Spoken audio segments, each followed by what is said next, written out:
Saya akan beri judul pelajaran dari Raja Yoas, jangan berhenti di tengah jalan. Saudaraku, dalam 2 Raja-Raja pasal 12 dan 2 Tawarik pasal 24 dicatat kisah Raja Yoas ini, saudaraku ya. Kalau kita baca di 2 Raja-Raja pasal 12 ayat 2 dan 2 Tawarik 24 ayat 2, secara khusus dicatat bahwa selama Imam Yoyada masih hidup, Yoas melakukan apa yang benar di mata Tuhan. Jadi selama Imam Yoyada masih hidup, Yoas melakukan apa yang benar di mata Tuhan. Makanya saya kasih judul, jangan berhenti di tengah jalan. Karena nanti setelah Imam Yoyada mati, Yoas ini meninggalkan penyembahan kepada Tuhan. Jadi jangan berhenti di tengah jalan. Yoas ini adalah sosok yang memulai dengan awal yang baik, tetapi dengan akhir yang tragis. Yoas adalah raja yang punya awal yang luar biasa, saudaraku. Dia diselamatkan sejak bayi oleh Yoseba dari pembantaian oleh Ratu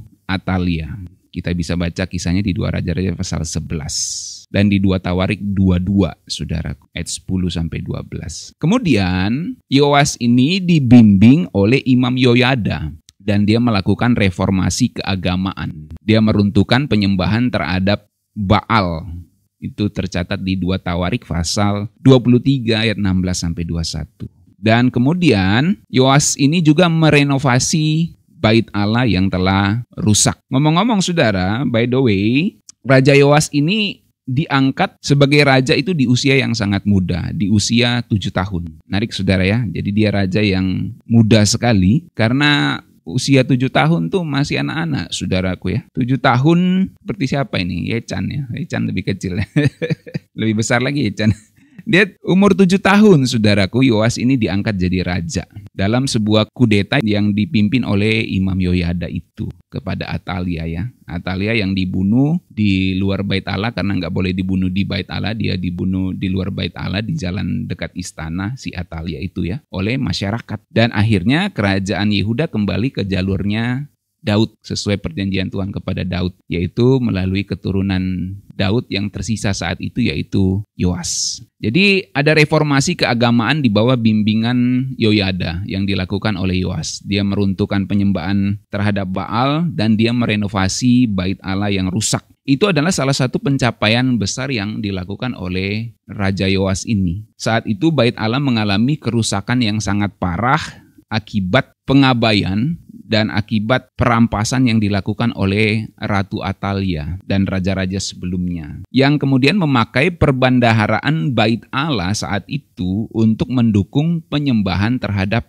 Baal. Jadi apa yang diberikan, persembahan-persembahan yang diberikan oleh umat di Bait Allah diambil oleh Ratu Atalia dan raja-raja yang menyembah berhala saat itu untuk mendukung penyembahan terhadap berhala. Luar biasa ya. Ibaratnya gini loh, kolekte di gereja diambil untuk menyembah berhala gitulah sederhananya saudara ya. Jadi waktu Yoas jadi raja itu direformasi. Nggak boleh lagi seperti itu ya, karena penyembahan terhadap Baal dihancurkan. Nah Raja Yoas menyadari bahwa Bait Allah harus dipulihkan. Dan ia mengambil tindakan yang luar biasa. Selain dia reformasi, kembali penyembahan kepada Tuhan, bukan penyembahan kepada berhala, kita renovasi ini Bait Allah. Itu di zaman Raja Yoas, saudaraku ya. Nah, dia kemudian melakukan beberapa langkah. Dia memerintahkan imam dan orang Lewi untuk mengumpulkan persembahan. Awalnya ia meminta para imam untuk mengumpulkan uang dari rakyat. Jadi memang bait suci itu ditopang oleh umat, saudara ya. Awalnya ia meminta para imam untuk mengumpulkan uang dari rakyat untuk biaya renovasi. Ayo kita renov gereja nih, kira-kira gitu bahasa sederhananya. Kita renov bait suci. Tapi mereka tidak melaksanakannya. Itu dicatat di 2 Raja-Raja pasal 12 ayat 4-6 dan 2 Tawarik 24 ayat 4-5. Akhirnya Yoas membuat peti persembahan. Nah, dia taruh kotak nih, kotak persembahan. Kayak kotak di gereja kita itu. Dia buat peti persembahan di Bait Allah, saudara. Karena pengumpulan dana berjalan lambat, maka Yoas dan Imam Yoyada membuat peti persembahan khusus dan meletakkannya di pintu masuk Bait Allah. Kalau kita ini di depan dia kotaknya. Jadi di depan pintu masuk Bait Allah ditaruh kotak, saudaraku. Jadi kalau di gereja itu ada kotak persembahan, ya itu udah biasa. Mungkin kalau zaman sekarang gereja-gereja canggih, saudara ya. di depan pintu masuk gereja sudah ada apa itu? Untuk gesek ATM tuh atau kris ya, atau kris tuh QRIS atau kris sebenarnya bacaannya itu. Jadi bisa scan langsung saudaraku ya. Nah, jadi di zaman Perjanjian Lama Yoas ini melakukan renovasi bait Allah. Gimana cara dapat dananya? Dananya adalah dia taruh kotak persembahan. Jadi setiap orang yang berkunjung bait Allah akan menaruh persembahan di peti di dalam kotak itu. Itu peti persembahan khusus, meletakkannya di pintu masuk bait Allah. Kita bisa baca itu di 2 Raja-Raja pasal 12 ayat 9, 2 Tawarik 24 ayat 8 sampai 10. Nah, kemudian rakyat, masyarakat, umat dalam hal ini dengan sukarela membawa persembahan mereka dan memasukkannya ke dalam peti persembahan khusus itu. Hasilnya dana terkumpul dengan cepat dan berlimpah. Ya, luar biasa ya. Nah, kemudian dana yang terkumpul itu digunakan untuk merenovasi bait Allah. Dan itu berhasil. Dengan dana yang terkumpul, mereka bayar tukang. Gitu. Jadi gimana bayar tukangnya? Ya dari dana yang terkumpul di gereja itu. Di bait Allah itu maksudnya. Mereka bayar tukang kayu, tukang batu, dan pengrajin logam untuk memperbaiki tembok, pintu, dan perlengkapan bait Allah. 2 Raja-Raja pasal 12 ayat 11 sampai 14, saudara bisa baca. Jadi memang operasional bait Allah itu ditopang oleh persembahan umat, saudara. Jadi kalau gereja-gereja sekarang itu mengumpulkan persembahan, itu alkitabiah sekali sebenarnya. Gitu. Jadi heran juga kalau ada orang sekarang tuh memprotes-protes persembahan di gereja, memprotes perpuluhan di gereja gitu ya. Mungkin perpuluhannya bisa diperdebatkan, tapi memang kehidupan bait suci, kehidupan gereja kalau di Perjanjian Baru, komunitas itu hidup dari persembahan-persembahan yang dikumpulkan, saudara. Maka setiap orang memang harus mempersembahkan sesuatu kepada Tuhan. Dan itu memang tradisi dan itu memang yang diatur oleh Tuhan di dalam firman-Nya. Jadi dengan dana yang terkumpul itu dibayarlah tukang-tukang untuk renovasi bait Allah, saudaraku. Setelah renovasi selesai, maka ada sisa uangnya lagi. Wah, ini kan saking banyaknya duitnya toh. Renovasi selesai, udah bayar tukang, udah bayar ini. Maka dana yang tersisa atau dana lebihnya itu digunakan untuk membuat perlengkapan ibadahnya. Seperti bejana emas dan perak. Kalau tadi kan dinding-dindingnya yang direnovasi, pintunya. Sekarang perlengkapan di dalamnya. Bejananya ya mungkin kalau sekarang beli keyboard, beli drum, beli bass gitu ya. Kayak gitu saudara, beli kamera. Kalau zaman sekarang, zaman dulu mungkin kalau ada kamera, Yoas pasti beli kamera juga saudara. Pasti dia pasang wifi di bait suci itu. Dia live streaming juga kali ya, supaya bangsa-bangsa lain bisa lihat betapa hebatnya Allah Israel. Nah, kira-kira kayak gitulah saudara ya. Saudara bisa bayangin aja. Tapi poinnya adalah waktu Yoas jadi raja, dia lakukan renovasi itu saudara. Dan itu dananya terkumpul dari umat, dari jemaat. Itu menarik kalau kita baca kisahnya ya. Luar biasa itu. Jadi memang dari sini kita belajar bahwa rumah Tuhan itu butuh perhatian dan tanggung jawab kita, saudaraku. Dari mana lagi bait suci, gereja dalam hal ini mendapat dana untuk merenovasi, untuk melakukan peribadatan dengan lebih baik lagi? Ya dari umat, saudaraku. Rumah Tuhan itu butuh perhatian dan tanggung jawab kita sebagai umat, sebagai orang percaya. Dalam hal ini di Perjanjian Baru butuh persembahan dari jemaat, dari umat. Coba saudara lihat di Perjanjian Baru, mereka memberikan bahkan lebih dari yang mereka bisa berikan. Luar biasa itu loh saudara. Dan masing-masing memberikan dengan sukarela. Bahkan di jemaat mula-mula itu luar biasa. Sampai mereka jual seluruh harta milik mereka, persembahkan kepada Tuhan. Itu luar biasa ya. Demi untuk supaya semua orang bisa tercukupi kebutuhannya. Jadi rumah Tuhan itu butuh perhatian dan tanggung jawab kita. Ini hal yang baik dari Raja Yoas di bawah bimbingan Imam Yoyada. Dia mengumpulkan persembahan dari umat untuk renovasi,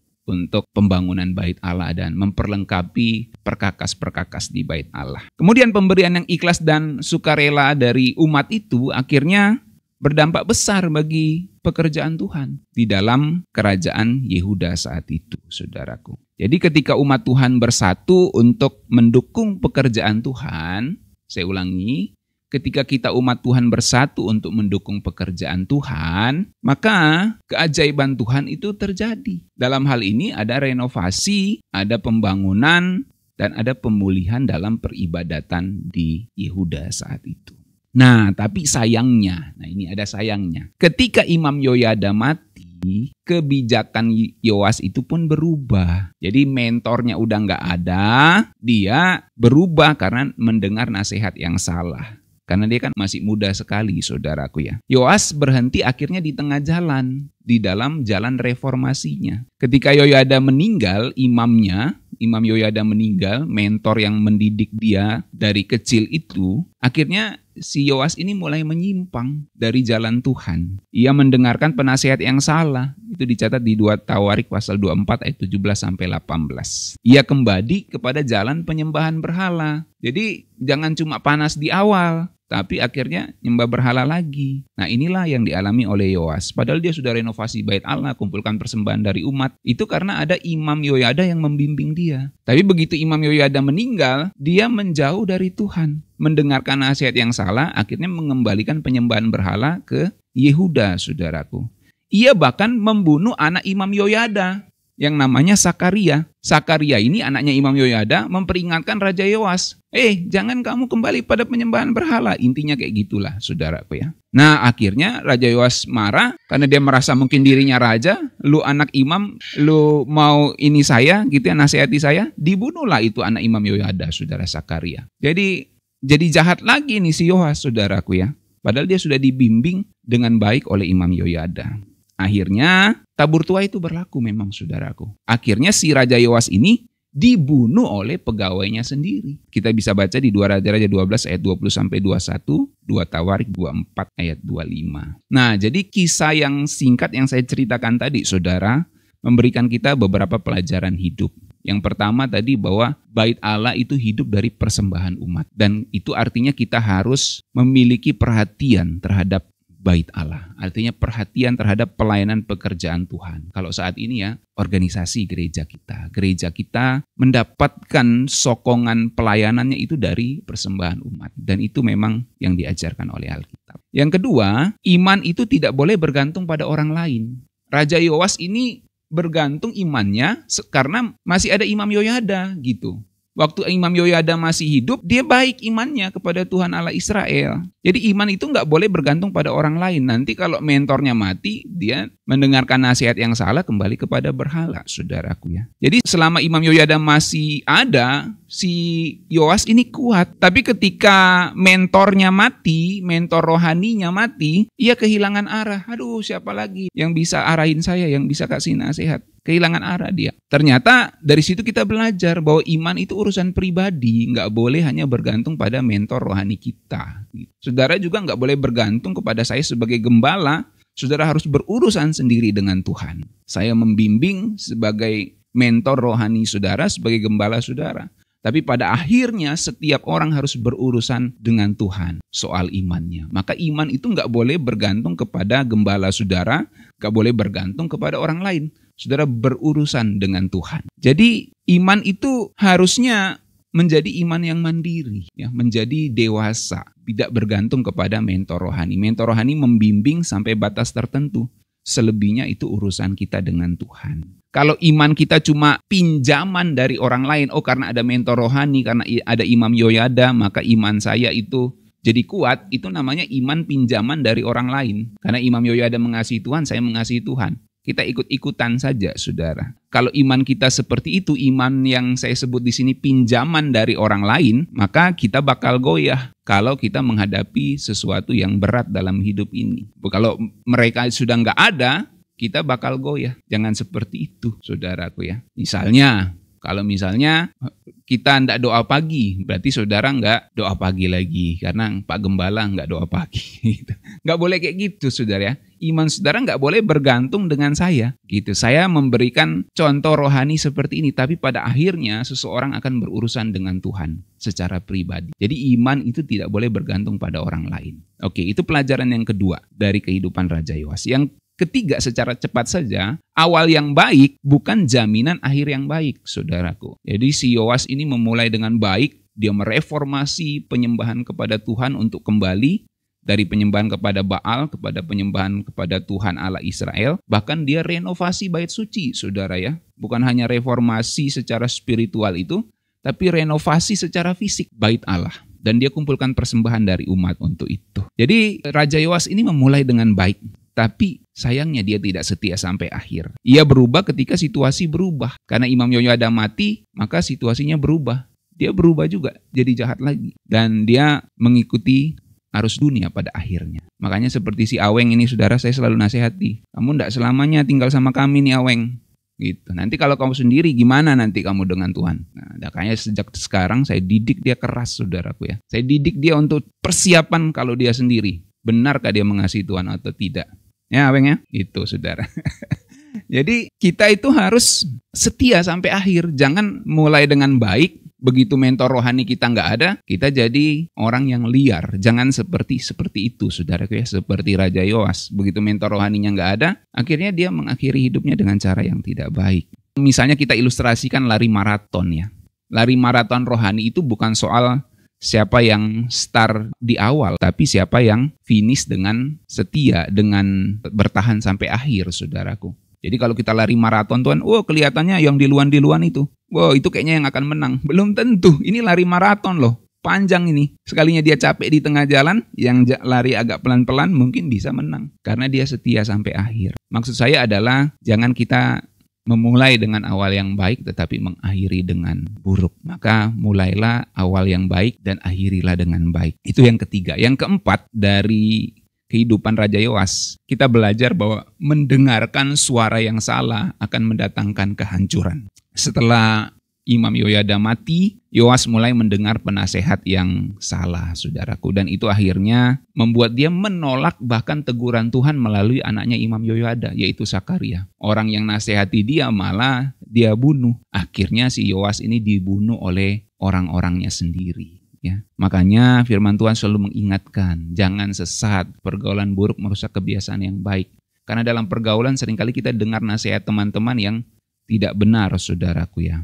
Meskipun ada teman juga yang benar. Tapi hati-hati dengan nasihat yang salah, karena bisa membawa kehancuran dalam hidup kita. Jadi suara siapa yang kita dengarkan hari ini, itu akan menentukan kemana kita hidup. Kalau kita dengar suara Tuhan, nasihat Tuhan, maka itu akan mengarahkan kita kepada hidup yang menyenangkan hati Tuhan. Yoas memulai dengan baik, tapi sayangnya dia tidak mengakhiri dengan baik. Ia bergantung pada imam orang lain, bukan relasi pribadinya dengan Tuhan. Karena Pak Gembala saya seperti ini, maka saya kayak gini. Begitu Pak Gembalanya nggak ada, dia jadi liar. Nggak boleh kayak gitu, saudaraku ya. Saudara, iman itu berurusan pribadi dengan Tuhan. Nggak boleh iman yang bergantung pada orang lain. Ya. Tapi iman kita itu harus benar-benar berelasi dengan Tuhan. Ya. Yoas tidak menjaga kesetiaannya sampai akhir. Dia memulai dengan baik tapi mengakhiri dengan buruk. Ia memilih mendengar suara dunia daripada suara Tuhan melalui anak Imam Yoyada, Sakaria. Pagi ini coba kita tanyakan ke diri kita sendiri sebagai refleksi. Apakah imanku itu sudah jadi milikku sendiri? Atau imanku ini masih sekedar ikut-ikutan bergantung pada orang lain. Karena orang tuaku Kristen, aku Kristen. Karena papa mamaku percaya Yesus, saya percaya Yesus. Apakah iman kita seperti itu? Iman kita masih bergantung pada orang lain atau iman kita itu sudah jadi milik kita sendiri? Karena orang lain biasa ibadah hari Minggu, maka saya ikut ibadah hari Minggu. Apakah kita masih bergantung pada orang lain? Atau memang dengan kesadaran diri, setiap hari Minggu saya datang menghadap Tuhan di gereja. Dan setiap hari saya menghadap Tuhan dalam kehidupan saya setiap pribadi. Itu harus jadi kesadaran diri sendiri. Itu namanya iman yang tidak bergantung pada orang lain. Karena pada akhirnya kita masing-masing berrelasi dengan Tuhan, berurusan dengan Tuhan. Apakah kita tetap setia dalam setiap musim hidup kita? Jangan sampai musim ada mentor rohani kita setia, begitu tidak ada mentor rohani kita tidak setia. Ya. Suara siapakah yang sering kita dengar? Apakah nasihat dari dunia? Atau nasihat dari firman Tuhan yang kita dengar, saudaraku. Jadi dari kehidupan Raja Yoas ini kita belajar banyak hal. Dan yang berikutnya, apakah kita sudah menopang pekerjaan Tuhan? Yoas dengan idenya dia menopang pekerjaan Tuhan. Dan umat Tuhan juga diajak untuk menopang pekerjaan Tuhan. Jadi mari bersama-sama kita menopang pekerjaan Tuhan dengan persembahan-persembahan yang bisa kita berikan. Karena memang itulah yang Tuhan sudah atur, saudara. Mari jangan jadi orang yang cuma memulai dengan baik, tetapi jadilah orang yang setia. Jangan mulai dengan baik mengakhiri buruk, tapi jadilah orang yang setia sampai akhir. Demikian firman Tuhan, saudaraku. Mari kita satu dalam doa.